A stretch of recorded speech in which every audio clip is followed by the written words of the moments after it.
मसीह यीशु के खूबसूरत नाम में आप सबको की सलामती हो। और मैं एक और नए पैगाम के साथ, और ये पैगाम है खास कि जैसा नूह के दिनों में हुआ था मेरे आने से पहले बिल्कुल वैसा का वैसा होगा। यीशु मसीह ने बहुत से बातें बताई। शागिर्दों ने जब यीशु मसीह से बार बार पूछा कि ए उस्ताद, ए रबी, ए खुदावंद, हमें बता कि तेरे आने के क्या क्या निशानात होंगे। तो यीशु मसीह ने बहुत सी बातें बताई थी कि भूचाल आएंगे, काल पड़ेंगे, वबा आएगी और कौम पर कौम चढ़ाई भी करेगी। और बहुत से यीशु मसीह ने बताए थे कि नूह का दौर आएगा, अंजीर के दरख्त से सीखो, और जैसा लूत के दिनों में हुआ था। ये सब बहुत से यीशु मसीह ने निशानात बताए थे कि जब इन निशानात को देखो तो आप समझ जाना कि मेरा आना नज़दीक है। तो उनमें से एक निशान ये था, यीशु मसीह ने कहा था कि जैसा नूह के दिनों में हुआ था मेरे आने से पहले बिल्कुल वैसा का वैसा होगा। तो वो मैं आज आपके साथ शेयर कर रहा हूँ। तो ये बहुत डीपली स्टडी है। कोशिश करूँगा मैं कि वीडियो शॉर्ट बनाऊँ ताकि आप इसको पूरी तरह से देख सकें। अगर हो सके तो शायद मैं इसके 2 पार्ट बनाऊँ, मगर कोशिश करूँगा अगर एक में ही ये कवर हो सका तो। ये मैं हवाला पढ़ रहा हूँ, लूका 17 बाब उसकी 26 आयत से लिखा है।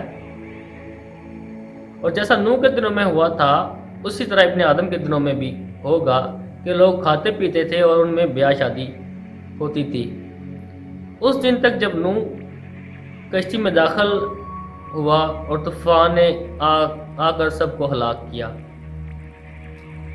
अजीज़ों, ये जो मैंने हवाला आपके साथ पढ़ा, तो अगर नूह के बारे में आप और ज़्यादा डिटेल के साथ जानना चाहते हैं तो आशिर की किताब पढ़ें, जिसका जिक्र हमें यशवा की किताब के अंदर मिलता है कि जैसा आशिर की किताब में लिखा है। तो आशिर की किताब को जब आप पढ़ेंगे तो बहुत से आपको चैप्टर मिल जाएंगे जिसके ऊपर नूह के वाक़यात के बारे में बहुत ज़्यादा इंफॉर्मेशन दी गई है। और मैं तो पढ़ रहा हूँ, तो आपको भी मशवरा है कि आप भी पढ़ सकते हैं अगर आपकी इंग्लिश अच्छी है, क्योंकि ये किताब इंग्लिश में अवेलेबल है और PDF में भी आपको मिल जाएगी और अमेज़ोन से भी आप मंगवा सकते हैं। तो अजीज़ों, अब अपने पैगाम की तरफ आते हैं। यीशु मसीह ने जैसा कि कहा कि जैसा नूह के दिनों में हुआ था मेरे आने से पहले बिल्कुल वैसा का वैसा हुआ था। तो नूह के दिनों में चल क्या रहा था? देखा जाए तो बहुत से लोग जो वो यही समझते हैं कि नूह के दिनों में सिर्फ तूफान आया था। तो यीशु मसीह ने जैसा कहा कि जैसा नूह के दिनों में हुआ था मेरे आने से पहले बिल्कुल वैसा का वैसा होगा, तो क्या तूफान आएगा? यहाँ पर ऐसा नहीं है, क्योंकि तूफान वहाँ खुदा ने उसी टाइम में खुदा ने कह दिया था कि अहद बांधा था खुदा ने कि मैं अब से जानदारों के साथ, ये नहीं कि सिर्फ एक इंसान के साथ, खुदा ने कहा था जानदारों के साथ मैं ये अहद बांधता हूँ कि इसके बाद जो है वो पानी से मैं हलाक नहीं करूँगा जानदारों को। इनमें इंसान भी आ जाते हैं, जानवर भी आ जाते हैं, हैवानात, परिंदे सब आ जाते हैं। तो नूह के दिनों में और भी बहुत से वाक़यात हुए थे, जैसे यीशु मसीह ने कोट भी किया। लिखा है कि जैसा नूह के दिनों में हुआ था उसी तरह अपने आदम के दिनों में भी होगा कि लोग खाते पीते थे। तो खाते पीते तो हर दौर के अंदर लोग रहे हैं। तो उस दौर के अंदर क्या खास खाते पीते थे जिसको यीशु मसीह ने बहुत ज़ोर दे के इस बात को कहा? अजीज़ों, नूह के दौर के अंदर जो खाते थे, तो उस दौर के अंदर ऐसा एक कल्चर डेवलप हो चुका था कि लोग खाने पीने के पीछे बहुत ज़्यादा बावले हो चुके थे। और वो आज हम जिस कल्चर के अंदर रह रहे हैं, तो सबसे ज़्यादा मुझे जहाँ तक लगता है यूट्यूब के ऊपर भी खाना बनाना सिखाया जा रहा है, और टीवी के ऊपर भी, केबल के ऊपर भी आता है, और बहुत से रसाले हैं और बहुत से कुकिंग के लिए टीचर भी हैं। और खाने के पीछे लोग इतने ज़्यादा बावले हो चुके हैं, लोगों को समझ में नहीं आ रहा। और फिर यूट्यूब के ऊपर तो सबसे ज़्यादा जो मुझे लगता है सब्सक्राइबर हैं और व्यूज़ होते हैं, तो वो किचन वालों के होते हैं। अक्सर मैं देखता हूँ तो ऐसा ही नज़र आता है। और लोग खाने पीने के पीछे इतने बावले हैं कि होटलों के बाहर एक लंबी लंबी कतारें लगी हुई हैं। और तकरीबन 1 महीना पहले जब मैं गया होटल में, तो मुझे भी तकरीबन 10 से 15 मिनट वेट करना पड़ा। उसके बाद जो है वो बारी आई, यानी कि अंदर वाले खाना खा के आएंगे तो फिर बाहर वालों की बारी आएगी। इतना घर में भी खा रहे हैं लोग और बाहर भी खा रहे हैं। और ऐसी ऐसी रेसिपीज़ आ चुकी हैं और ऐसी ऐसी फास्ट फूड आ चुकी है, पिज़्ज़ा है, बर्गर है, शवारमा है, और बहुत सी चीज़ें हैं जिनके ज़्यादा शायद मुझे सबके नाम भी नहीं आते। तो इतनी ज़्यादा जो है वो रेसिपीज़ आज दुनिया के अंदर आ चुकी है, खाने पीने के पीछे लोग बावल हो चुके हैं। और लिखा है कि पिया भी करते थे, तो पीते देखा जाए तो अगर पानी पीते तो यसुम मसीह ने कोई खास जोर देके इस बात को नहीं कहना था। असल में नूह के दौर के अंदर लोग जो है वो शराब बहुत ज़्यादा पिया करते थे, और आज जिस दौर के अंदर हम गुजर रहे हैं तो इस दौर के अंदर भी शराब लोग बहुत ज़्यादा पी रहे हैं, और लोग शराब पी के अपने बच्चों को मारते हैं और बच्चों को तंग करते हैं, बीवी को मारते हैं और छोटे छोटे बच्चों से काम करवाते हैं, और खुद जो है वो नशे में रहते हैं और नशे में गलियों मोहल्लों में फिरते हैं और दूसरे लोगों को भी डिस्टर्ब करते हैं। और शराब के पीछे इतने बावले हो चुके हैं कि लोग घरों के बर्तन भी, मैंने सुना है कि लोग घरों के बर्तन भी बेचते हैं, और जो अगर घर में कोई गोल्ड पड़ा है, सोना पड़ा है, तो वो भी बेचते हैं और कहते हैं हमें नशा करना है। शराब पीते हैं लोग। और देखने में आता है कि लोग कुछ गिलास के अंदर लेकर जा रहे हैं, कुछ बोतल लेकर जा रहे हैं, और लोग बहुत फ़ख्र से इस बात को कहते हैं कि मैं इतनी ज़्यादा शराब पी लेता हूँ। मैंने बहुत से ऐसे लोग देखे हैं, वो ये कहते हैं और बड़े इस तरह से फील करवाते हैं कि मैं तो बहुत ज़्यादा बर्दाश्त कर लेता हूँ शराब को, मैं तो 3 बोतलें भी पी लेता हूँ, मैं तो 7 बोतलें भी पी लेता हूँ एक टाइम में। तो लोग तो बहुत खुशी से इस बात को बताते हैं कि मैं बहुत ज़्यादा शराब पी लेता हूँ। यानी शराब के पीछे जो है वो बहुत ज़्यादा लोग बावले हो चुके हैं, और नूह के दिनों में भी था और इस दौर के अंदर भी वही है। और यीशु मसीह ने कहा था कि जैसा नूह के दिनों में हुआ था, मेरे आने से पहले बिल्कुल वैसा का वैसा होगा।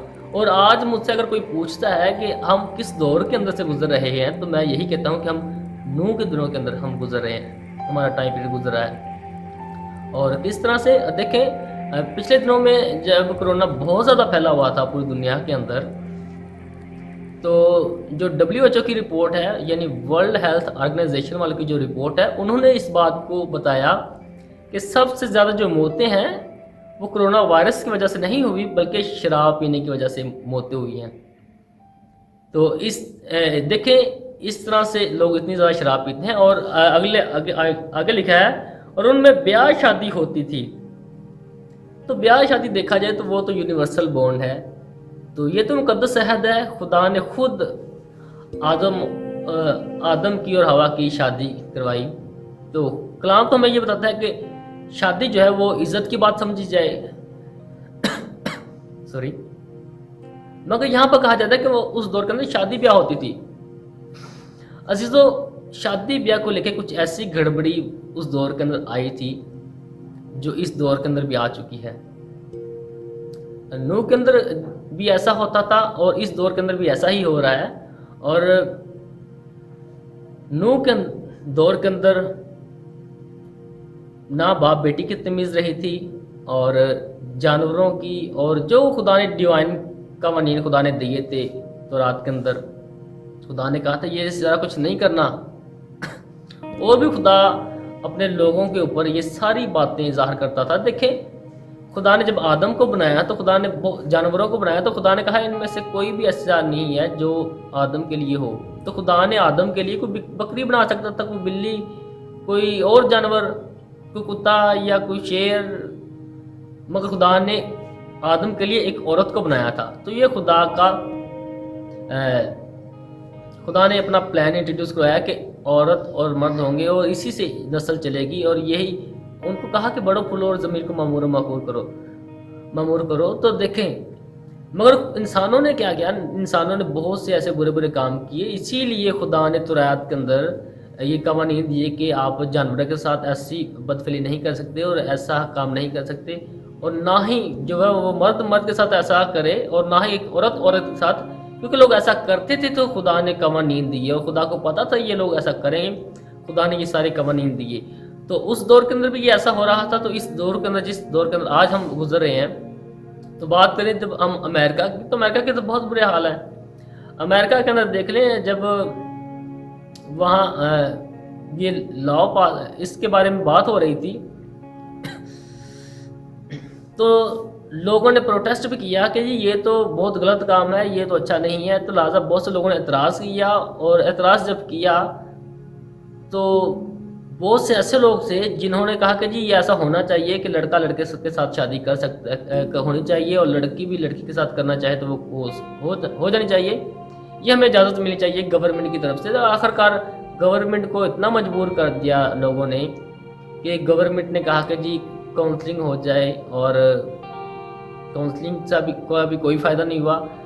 मगर फिर बाद में वोटिंग हुई जब वोटिंग हुई तो जो होमोसेक्सुअलिटी को प्रमोट करते हैं उसे पसंद करते हैं, लेस्बियन को पसंद करते हैं, गे मैरिज को जो लोग पसंद करते थे उनके वोट ज़्यादा हो गए और जो है वो गवर्नमेंट की तरफ से और रिलीजियस लीडरशिप की तरफ से ये ऑर्डर पास करना ही पड़ा।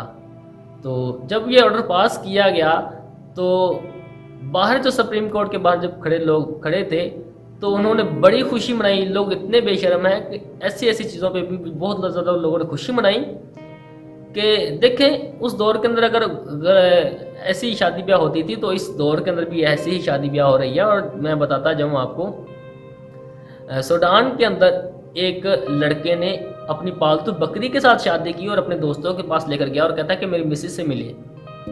स्विट्जरलैंड के अंदर एक लड़की ने अपने घोड़े के साथ शादी की और घोड़े को क्लब में लेकर गई है और कहती है कि मेरे मिस्टर से मिले। अमेरिका के अंदर तो ये बहुत ज़्यादा है। और जब मेरी कुछ दिन पहले इटली में एक बहन से बात हुई तो जब मैंने उनसे कहा कि जी यूरोप के अंदर तो ये सारा हो रहा है, गे मैरिज हो रही है, होमोसेक्सुअलिटी को प्रमोट किया जा रहा है, तो उन्होंने कहा कि नहीं ऐसा नहीं है। तो जब मेरी ज़्यादा और बात हुई तो वो कहते कि नहीं ऐसा होता है मगर चर्च के अंदर नहीं होता। तो मैंने कुछ उनको रिपोर्ट फिर दी कि देखिए यहाँ पर चर्च में भी बहुत से लोग ऐसा कर रहे हैं। यानी जैसा नूह के दिनों में हुआ था वही इस दौर के अंदर भी हो रहा है। और जो कनाडा की गवर्नमेंट है वहाँ तो ये ऑर्डिनेंस पास कर दिया गया, ये कानून पास कर दिया गया है कि अगर आप किसी जानवर के साथ कोई रिश्ता रखना चाहते हैं तो ये आपको फ्री विल है, आप रख सकते हैं। तो अजीज़ों, नूह के दिनों में भी ऐसे एक गड़बड़ी मची थी और इस ज़माना के अंदर भी ऐसे ही एक गड़बड़ मची हुई है। और जो खुदा हमें समझाने की कोशिश की खुदा यीशु मसीह ने कि मेरे आने से पहले नूह के दिन आएंगे। तो अजीज़ों, अगर आपसे कोई पूछता है कि हम किस दौर के अंदर गुजर रहे हैं तो आप बहुत क्लियर बता सकते हैं कि हम नूह के दिनों के अंदर ज़िंदगी को गुजार रहे हैं। अभी आप अगर आपके पास बाइबल है तो मेरे साथ निकाल सकते हैं जेनेसिस यानी पैदाइश 6 बाब है, मैं पढ़ूंगा। पहले ऐसे लिखा है, जब रोज ज़मीन पर आदमी बहुत बढ़ने लगे और उनकी बेटियां पैदा हुई। अभी हम आइडिया लगा सकते हैं कि नूह के दिनों के अंदर कितने ज़्यादा से ज़्यादा जो है वो पॉपुलेशन होगी, लोग होंगे। तो आइडिया लोग लगाते हैं 10,000 होंगे, 20,000 होंगे, 1 लाख होगा, 20 लाख होंगे, इससे ज़्यादा से ज़्यादा खींच लिया जाए तो 50 लाख होंगे, इससे ज़्यादा नहीं हम खींचते हैं। मगर अजीज़ों, जो सुमेरियन टैब्लेट्स मिले हैं और जो ज्यूश राइटिंग्स हैं और आदम के जो नस्बनामे हैं उनको जब चेक किया जाता है तो बाइबल के भी स्कॉलर, अथेंटिक स्कॉलर और बहुत से बाइबल प्रोफेसी एक्सपर्ट जो हैं और जूश जो हैं वो भी ये बताते हैं, जूश रबिस जो हैं वो भी ये बताते हैं कि नूह के दिनों के अंदर जो इस ज़मीन के ऊपर पॉपुलेशन थी लोगों की, लोग कितने थे तो वो 7 से 8 अरब थे।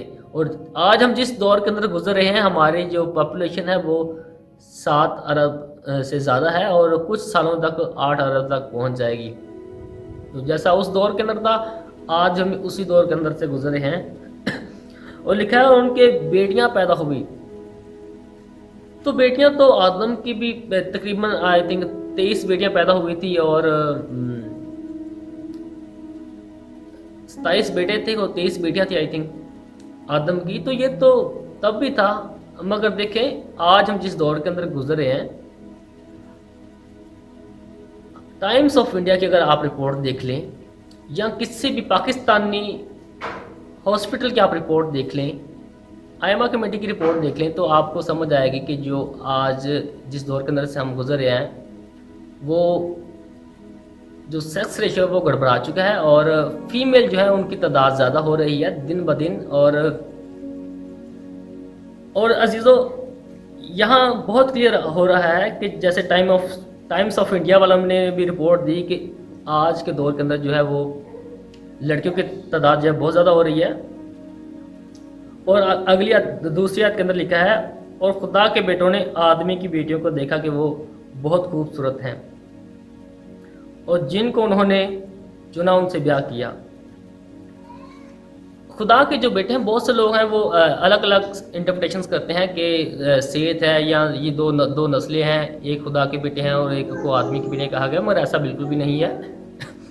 जो ऑथेंटिक है, जो बात है भी वो है, आप हनूक की किताब देख लें, बुक ऑफ इनोच, वहाँ भी आपको बहुत क्लियर हो जाएगा। और असलम जई साहब ने भी किताब को लिखा था, तारीख़ अहद अदीक, उसके अंदर भी काफ़ी उन्होंने इन्फॉर्मेशन दी है। और भी बहुत सी किताबें हैं, सोर्सेज हैं, आप स्टडी कर सकते हैं, आपको मिल जाएंगी। अजीज़ों, ये खुदा के जो बेटे कहा गया, ये 200 एंजल्स से, ये आप गूगल पे भी चेक कर सकते हैं, आप विकीपीडिया पे भी आपको काफ़ी इन्फॉर्मेशन मिल सकती है। अजीज़ों, ये जो खुदा के बेटे थे, ये एंजल्स थे। खुदा ने फरिश्तों को मुकर्रर किया था कि आपने इंसानों की हिफाजत करनी है, मगर इन्होंने क्या किया कि इन्होंने लड़कियों की खूबसूरती को देखकर उनसे ब्याह किया। और यहाँ पर लिखा है ना कि जिन जिसको चाहा उन्होंने ब्याह किया, तो ऐसा नहीं था उनके साथ शादी की थी। जिसको चाहे का मतलब है उन्होंने शादीशुदा औरतों के साथ भी उन्होंने ये बलात्कार किए थे, उनके साथ उनका रेप किया। तो ये सारा इस सेंस के अंदर है कि जिसको चाहा उन्होंने। और ना उस दौर के अंदर बाप बेटी की तमीज़ रही थी, बहू ससुर की, ये सारी तमीज़ खत्म हो चुकी थी। जिसको उन्होंने चाहा, और उनको देखकर जो लोग थे उन्होंने भी ऐसा ही सलूक किया, और उन्होंने भी कोई तमीज़ नहीं रखी, बल्कि खुदा के जो डिवाइन कवरीन है उनके अगेंस्ट काम किया। तो अजीज़ों, आज के लिए मैं समझता हूँ कि इतना ही है। बाकी सिर्फ एक बात और ऐड कर देता हूँ, और इसके बाद अगला जो है वो नेक्स्ट पार्ट 2 बनाऊँगा, इसके अंदर और इन्फॉर्मेशन दूँगा। एक बात और मैं बताता जाऊँ, 4 नंबर आयत के अंदर लिखा है, उन दिनों में ज़मीन पर जबार थे, और बाद में जब खुदा ने के बेटे इंसान की बेटी के पास गए तो उनके लिए उनसे औलाद हुई। यही कदीम ज़माना के सुरमा हैं जो बड़े नामवर हुए।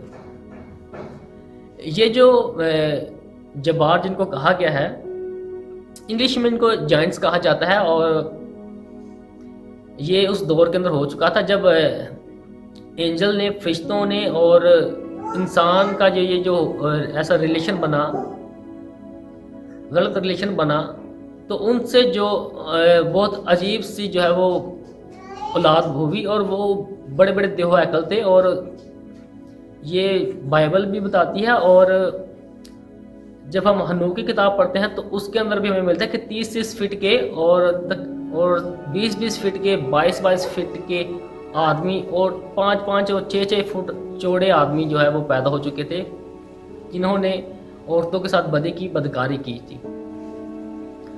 और जैसा नूह के दिनों में हुआ था, ये हो रहा था, तो आज भी इस दौर के अंदर जो है वही हो रहे हैं। और आप उस बात को भी याद कर सकते हैं कि ये जो जाइंट्स थे, इनका जो सेंटर हुआ करता था वो किनान मुल्क हुआ करता था। उस बात को आप याद कर सकते हैं जब मूसा, यशवा और कालिब को और चंद और लोगों को भेजता है मुल्क किनान के अंदर, जाकर आप जासूसी करके आओ और खबर लेकर आओ। जब वो वापस आते हैं तो कहते हैं कि हम जब उनको देखा है तो हम तो उनके आगे टिड्डियों की मानद नज़र आते हैं।